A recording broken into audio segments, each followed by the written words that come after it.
이 시간에는 요한계시록 6장 3절부터 10절 말씀까지 읽었습니다.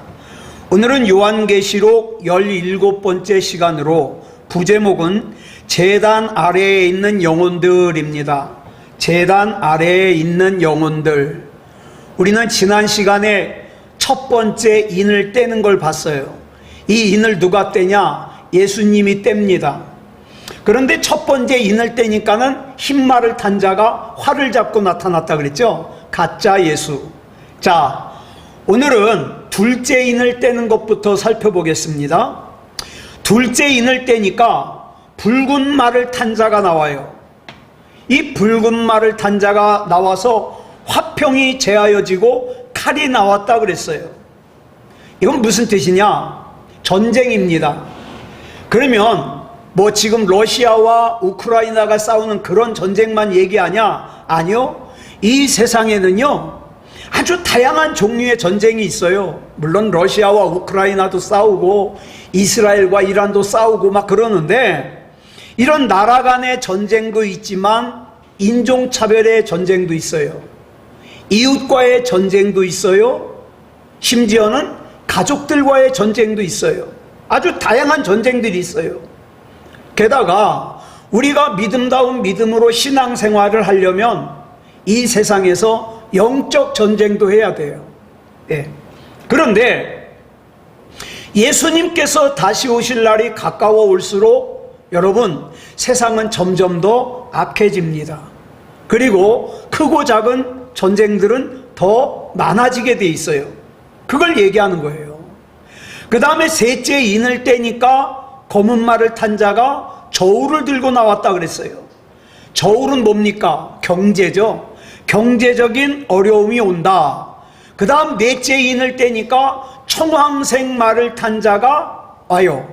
이 청황색 말을 탄 자가 가지고 오는 게 뭐냐? 사망과 음부인데, 여기 나오는 이 사망을 헬라어로 따나토스라 그래요. 자, 이 단어의 뜻이 뭐냐? 온역, 전염병, 질병이에요. 그러니까 이게 나중에 훗날에 있을 일이냐? 아니요, 이미 있어요. 흑사병도 그런 것이고, 그 다음에 뭐예요? 지난 2019년 11월 중국 우한에서 시작된 코로나19도 하나의 따나토스예요. 그러니까 이 지금 첫 번째 인부터 네 번째 인까지가 뭐냐? 재앙입니다. 재앙. 이걸 한마디로 말하면 로마서 6장 23절에서 죄의 삭은 사망이라 그랬죠. 자, 이 사망으로 가는 하나님의 심판의 방법이 뭐예요? 바로 전쟁이에요. 경제적인 어려움이에요. 온역, 전염병, 질병, 이런 것들이에요. 그러니까 여러분, 이 뭐 첫째 인을 떼니까 뭐가 되고 이걸 갖다가 따로따로 생각할 게 아니에요. 동시적인 사건이에요. 그런데 이 인을 누가 떼신다 그랬죠? 아까? 예수님께서 떼신다 그랬어요. 자, 그래서 이 내용을 또 잘못 오해하는 사람들이 많아요. 이 하나님께서 이 모든 전쟁과 경제적인 어려움과 온역, 전염병, 질병, 이런 것들을 하나님께서 일으키셔서 심판하신다고 착각하는 사람들이 있어요. 그렇지 않아요. 여러분, 모든 재앙은요 누가 몰고 오는 거냐? 타락한 인간들과 악한 마귀들이 만들어내는 거예요. 여러분, 지금 우리 지구상에서 생산되는 식량은 이 지구상에 있는 모든 사람들이 배불리 먹고도 남아요. 근데 이 식량을 파는 사람들이 자기가 파는 식량이 가격이 조금 떨어지잖아요. 그러면 포크레인 같은 걸로 밀어가지고 땅속에다 그냥 파묻어 버려요. 그러니까 지구 한쪽에서는 먹을 게 남아도는데 한쪽에서는 배고파 죽는 거예요. 흙을 파먹는 거예요. 왜 그래요? 사람이 타락했기 때문에 그렇죠. 전쟁을 누가 일으킵니까? 하나님께서 전쟁을 일으켜요? 아니요. 인간의 욕심이 전쟁을 일으켜요. 기근은 누가 일으킵니까? 자기만 잘 먹고 잘 살겠다고 만들어낸 죄가 기근을 일으켜요. 욕심을 부려가지고 자연을 파괴하고 땅을 혹사시키고, 그러니까 기근이 오는 거죠. 여러분, 지금 이 지구상에 날씨가 미쳤잖아요. 예? 사막에 홍수가 나고 말이죠. 막 눈이 안 내리던 계절에 막 눈이 내리고, 이 지구상의 날씨가 미쳤는데 왜 그래요? 사람들이 자연을 파괴해서 그래요. 예? 수많은 전염병은 왜 생깁니까? 우리 한때 시끄러웠던 광우병이 뭐예요? 소가 미치는 거죠. 이 광우병이 왜 생겨요? 소는 풀을 뜯어먹고 살아야 되는데 빨리 자라라고, 살 좀 많이 찌라고 소를 갖다가 잡고 남은 뼈를 갖다가 갈아가지고 소한테 먹여요. 고기를 갖다가 못 쓰는 부위를 갖다 갈아가지고 소한테 먹여요. 그러니까 이 소가 풀을 뜯어먹고 자라야 되는데 소뼈를 먹고 소살을 먹으니까 어떻게 해요? 미치는 거예요. 머리에 구멍이 뚫려서 미치는 거예요. 에이즈가 왜 생겨요? 하나님이 부부간에 선물로 주신 성을 갖다가 순리대로 쓰지 않고 영리로 써서 짐승들과 성관계를 맺고 동성간에 성관계를 맺어가지고 생긴 게 에이즈예요. 결국에 이 땅에 있는 모든 재앙들은요, 죄를 지은 사람들이 만든 거예요. 사람들이. 그리고 그 배후에 누가 있느냐? 우리를 달콤한 죄로 유혹해가지고 그런 죄 속에 빠지게 만들고, 결국에는 로마서 6장 23절의 말씀처럼 결국에는 그 죄의 결과인 사망이라는 삭을 지불하게 하는 악한 마귀의 계략이 거기 있다 이 말이에요. 그러니까 우린 거기에 끌려가면 안 되죠. 그러면 여기서 우리가 중요한 질문을 하나 하고 넘어가야 돼요. 자, 이 첫째 인부터 지금 넷째 인까지 뗐는데, 이 첫째 인부터 넷째 인까지의 이 재앙이 사도 요한 시대를 기준으로 해가지고 그 이전의 과거의 일일까요? 사도 요한 시대의 일일까요? 앞으로 일어날 일일까요? 이거 아주 중요하거든요.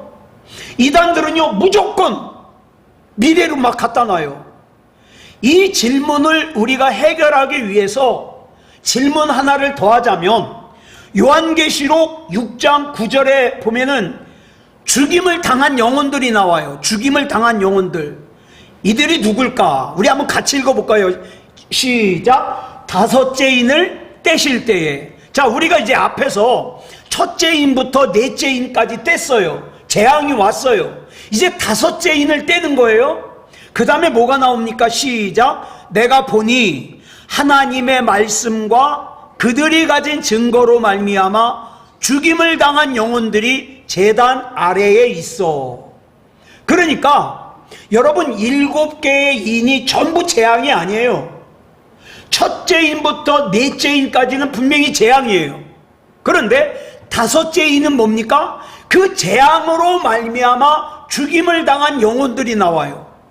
그렇다면 이 죽임을 당한 영혼들은 사도 요한 시대를 기준으로 해서 과거에 죽은 사람이에요? 사도 요한 시대에 죽은 사람이에요? 앞으로 죽을 사람이에요? 누굴 얘기할까요? 그리고 요한계시록 6장 9절에서 이 죽임을 당한 영혼들이 왜 죽었어요? 줄친 것만 시작.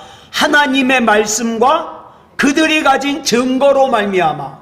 쉽게 말해서 신앙 지키다가 죽은 거예요. 자, 그러면 이 표현이 앞에서 나왔어요? 안 나왔어요? 나왔어요.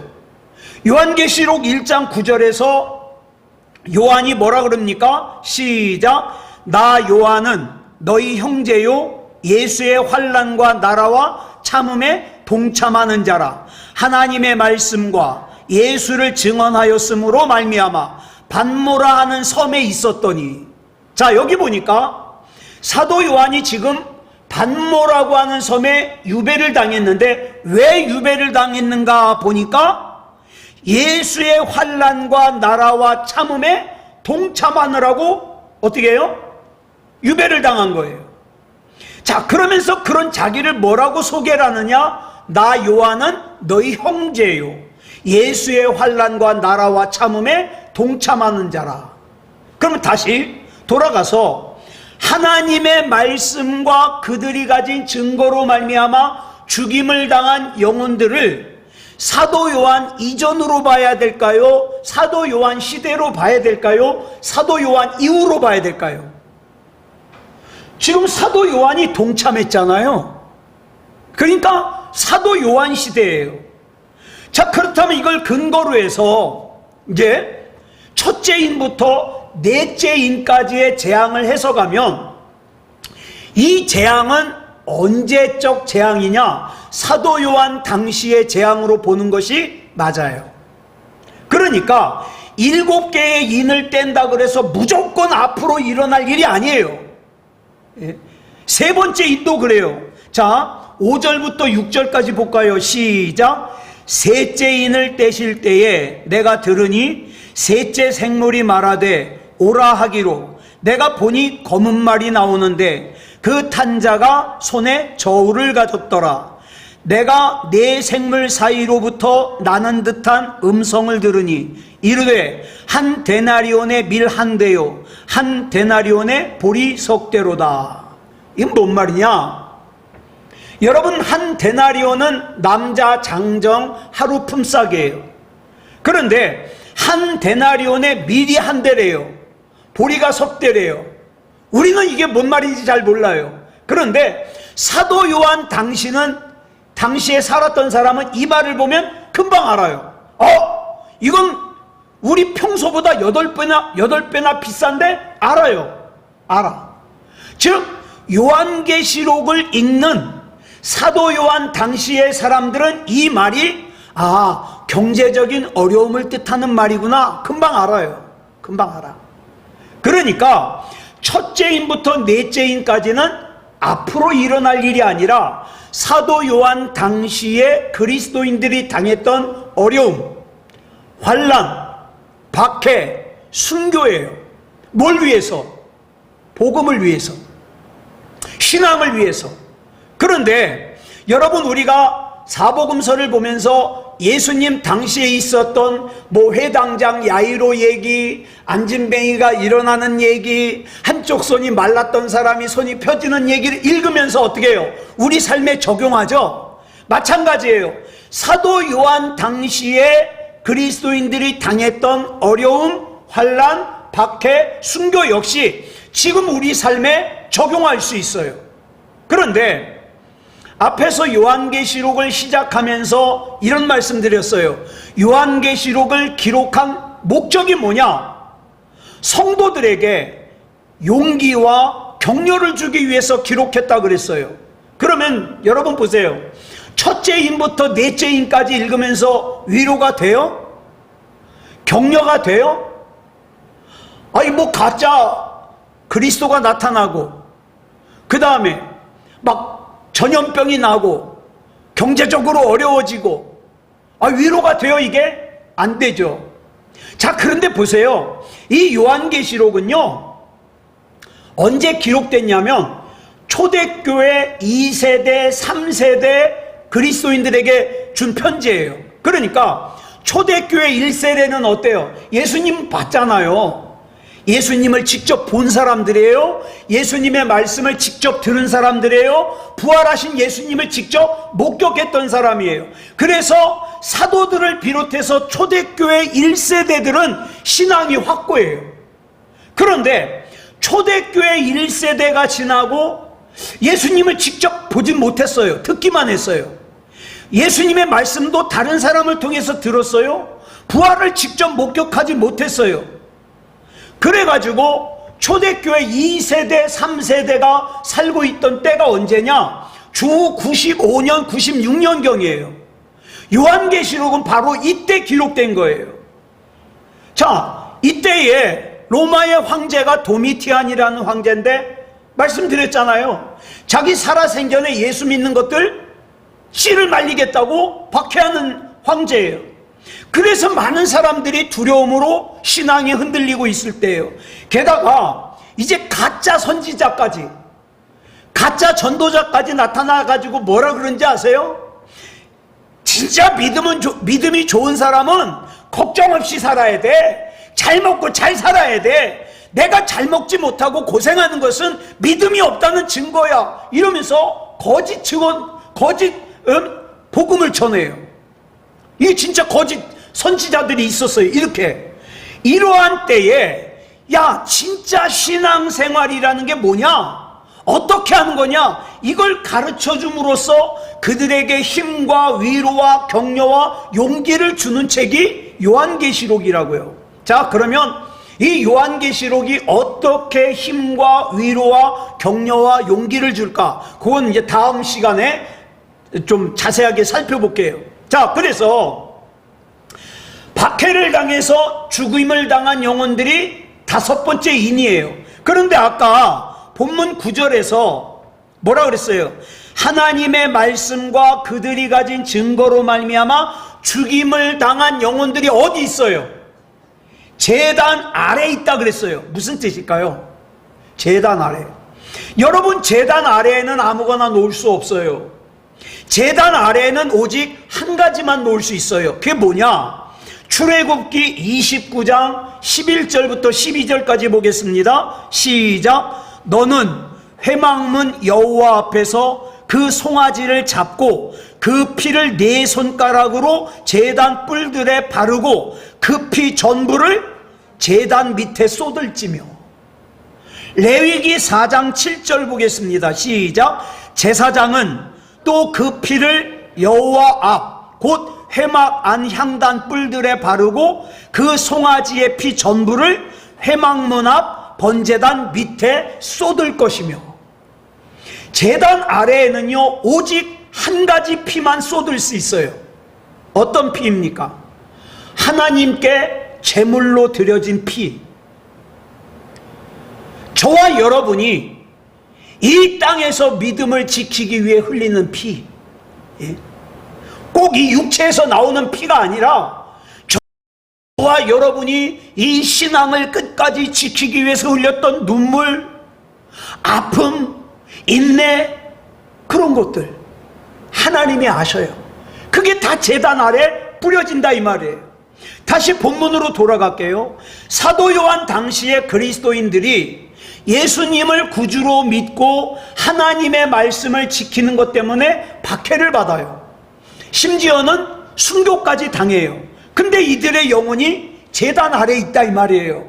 그렇다면 하나님께서는 지금 이 제단 아래에 있는 이들의 영혼을 무엇과 동일하게 여기신다는 뜻이에요?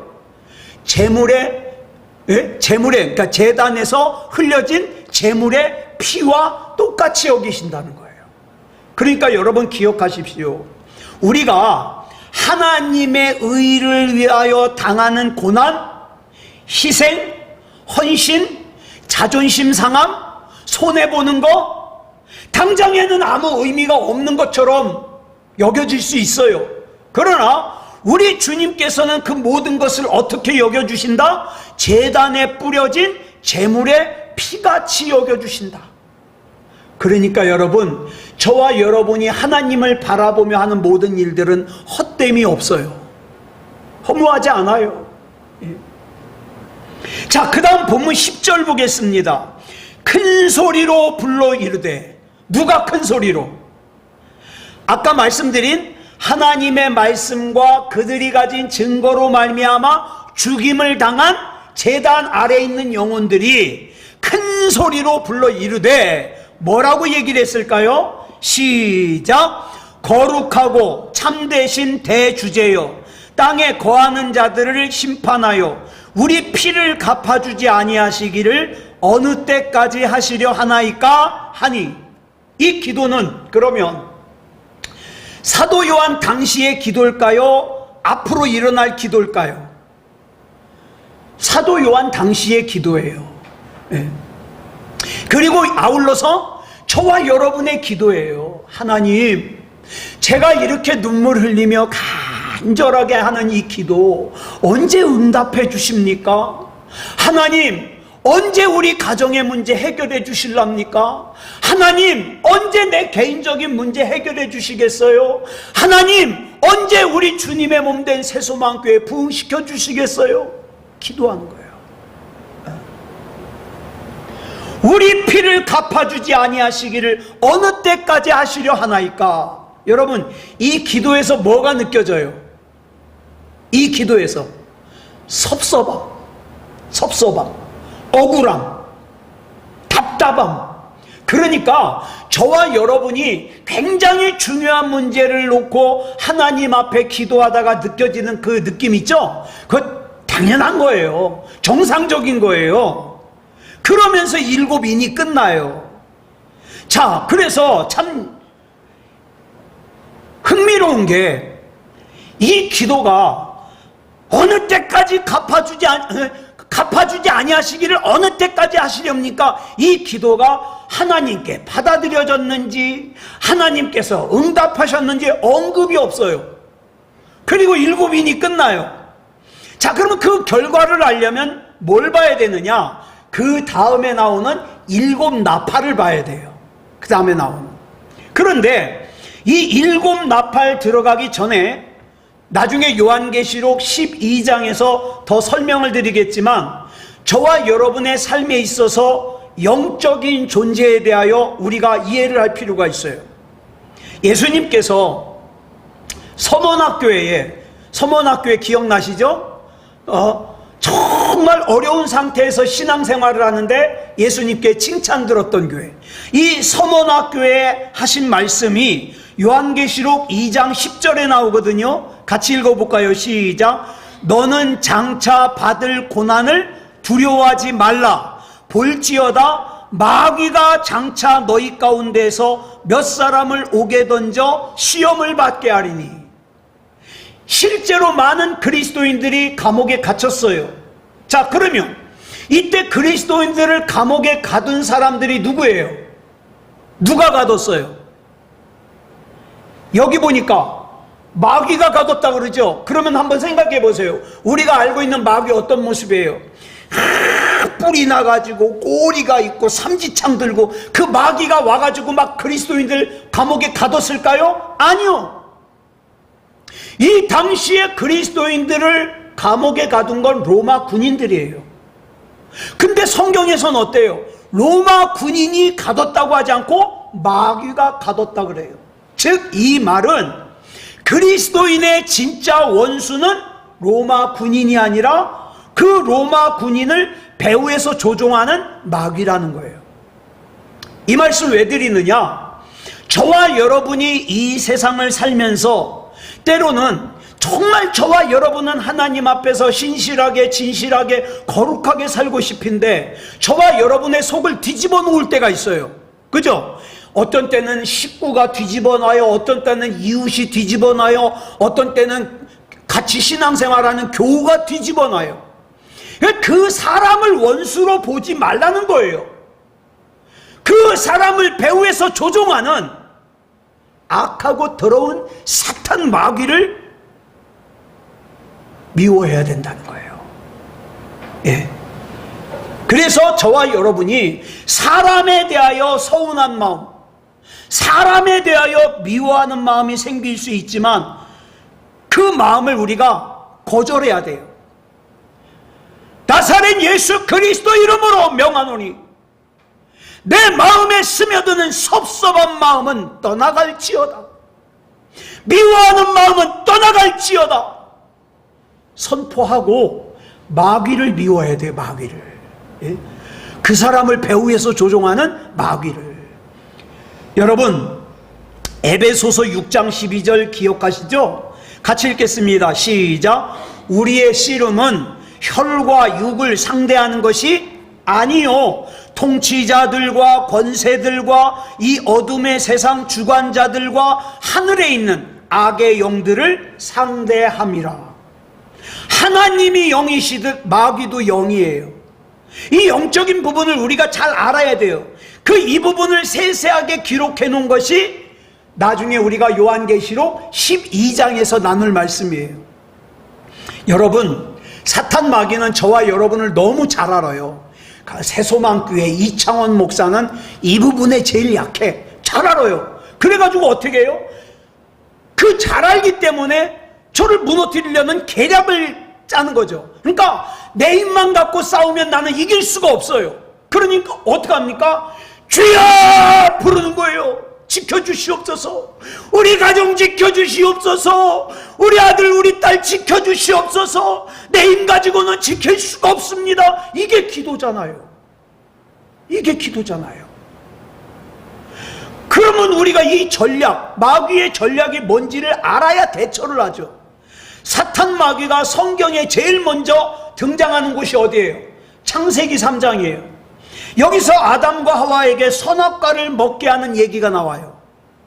자, 여러분, 아담과 하와가 하나님 본 적 있어요, 없어요? 하나님 본 적 있어요, 없어요? 아담과 하와가 있어요. 성경에 보면 아담과 하와가 하나님과 함께 거닐었다고 나와요. 봤어요. 자, 그러니까 아담과 하와는 하나님이 살아계시다는 거 조금도 의심하지 않아요. 그런데 마귀가 와가지고 하와에게, 야, 하와야, 너 하나님이 진짜 계시다는 거 믿냐? 웃긴다. 지금 세상이 어떤 세상인데 하나님을 믿어? 하나님 같은 건 없어. 그런 거는 다 마음이 약한 사람들이 만들어낸 얘기야. 이게 공산주의에서 하는 얘기예요. 예? 유물론 사상. 마음이 약한 사람들이 신을 만들어낸다. 마귀가 하는 소리를 그 사람들이 한다고요. 자, 그러면 악한 아담과 하와가 속아요, 안 속아요? 안 속죠. 내가 직접 동산을 같이 거닐었는데 하나님을 직접 만나고 하나님과 같이 걷고 하나님과 같이 얘기까지 나눴는데 속겠습니까? 그런데 하와가 하나님이 계신 걸 조금도 의심하지 않고 믿으니까 사탄 마귀가 어떻게 유혹을 합니까? 하와야, 너 이거 먹어. 그러면 하나님같이 될 거야. 하나님이 되래요. 하나님이 되래요. 자, 그렇다면 여기서 사탄 마귀의 진짜 목적은 아담과 하와가 하나님이 계시다는 것을 부인하게 하는 거예요? 아니에요. 뭐예요, 목적이? 마귀의 전략은요, 하나님이 하시는 일을 의심하게 만들어요. 근데 이 전략이 지금도 쓰임받고 있어요. 저와 여러분한테. 예? 자꾸 하나님과 나와의 관계가 멀어지게 만들어요. 아, 하나님이 진짜 계시다면 나 왜 이렇게 힘들게 해? 저와 여러분을 향한 사탄 마귀의 전략을 분명하게 알아야 돼요. 사탄 마귀는요, 저와 여러분이 하나님이 살아계신다는 거 의심하지 않는다는 거 알아요. 이미 알아요. 그러니까 사탄 마귀는 저와 여러분에게 그거 가지고 시험하지 않아요. 자, 창세기 3장뿐만 아니라 마태복음 4장에서 마귀가 예수님을 시험하죠. 첫 번째 시험이 뭐예요?